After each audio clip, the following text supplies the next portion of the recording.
ಉತ್ತರ ಪ್ರದೇಶದ ಬಿಜ್ನೋರ್ ಜಿಲ್ಲೆಯ ನಂದಪುರ ಗ್ರಾಮದ ಹನುಮಾನ್ ದೇವಾಲಯದಲ್ಲಿ ನಾಯಿಯೊಂದು ವಿಗ್ರಹಕ್ಕೆ ಪ್ರದಕ್ಷಿಣೆ ಹಾಕುವ ವಿಡಿಯೋ ಒಂದು ವೈರಲ್ ಆಗಿತ್ತು.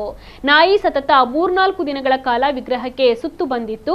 ವಿಡಿಯೋ ವೈರಲ್ ಆಗ್ತಾ ಇದ್ದಂತೆ ಈ ಅಪರೂಪದ ದೃಶ್ಯವನ್ನು ನೋಡಲು ಜನರು ಆಗಮಿಸಲಾರಂಭಿಸಿದ್ರು.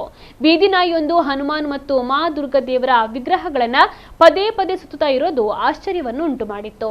ಆ ನಾಯಿಗೆ ಭೈರವ ಎಂದು ಜನರು ನಾಮಕರಣವನ್ನು ಕೂಡ ಮಾಡಿದ್ರು. ಸುಮಾರು 3 ದಿನಗಳ ಕಾಲ ನಾಯಿ ಹೀಗೆ ವಿಗ್ರಹಕ್ಕೆ ನಿರಂತರವಾದ ಪ್ರದಕ್ಷಿಣೆಯನ್ನ ಹಾಕಿತ್ತು. ಪವಾಡವೆಂದು ನಂಬಿ ಆ ನಾಯಿಯನ್ನ ಭಕ್ತರು ಪೂಜಿಸ್ತಾ ಇದ್ರು. ಈ ವೈರಲ್ ವಿಡಿಯೋ ಕಂಡ ಶ್ವಾನ ಪ್ರಿಯರು ಈ ಶ್ವಾನದಲ್ಲಿ ಏನೋ ಸಮಸ್ಯೆ ಇದೆ ಎಂಬುದನ್ನು ಅರಿತು ಅದನ್ನ ನೋಯ್ಡಾದ ಪಶು ವೈದ್ಯಕೀಯ ಆಸ್ಪತ್ರೆಗೆ ಕರೆದೊಯ್ದಿದ್ದಾರೆ.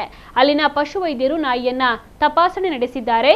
ಈ ವೇಳೆ ಶ್ವಾನವು ತೀವ್ರವಾಗಿ ನಿರ್ಜಲೀಕರಣಗೊಂಡಿದ್ದು ಮತ್ತು ಕಡಿಮೆ ರಕ್ತದೊತ್ತಡ, ನಿಧಾನ ಹೃದಯ ಬಡಿತ ಮತ್ತು ವಿಡಿಯೋಗಳಲ್ಲಿ ಕಂಡುಬರುವ ನಿರಂತರ ವೃತ್ತಾಕಾರದ ಚಲನೆಗೆ ಕಾರಣವಾದ ನರವೈಜ್ಞಾನಿಕ ಸಮಸ್ಯೆಗೆ ಕಾರಣವಾಗಿದೆ ಎಂದು ತಿಳಿದು ಬಂದಿದೆ. ಅದಕ್ಕೆ ಚಿಕಿತ್ಸೆಯನ್ನ ನೀಡದಿದ್ದರೆ ಶ್ವಾನದ ಸ್ಥಿತಿ ಬೇಗನೆ ಹದಗೆಡುತ್ತಿತ್ತು ಎಂದು ವೈದ್ಯರು ತಿಳಿಸಿದ್ದಾರೆ. ಸದ್ಯ ಚಿಕಿತ್ಸೆಯನ್ನು ಪಡೆದಿರುವ ಭೈರವ ಚೇತರಿಸಿಕೊಂಡಿದ್ದು ನೋಯ್ಡಾದಿಂದ ಬಿಜ್ನೋರ್ನ ತನ್ನ ಊರಿಗೆ ಮರಳಿದ್ದಾನೆ ಎಂದು ತಿಳಿದು ಬಂದಿದೆ.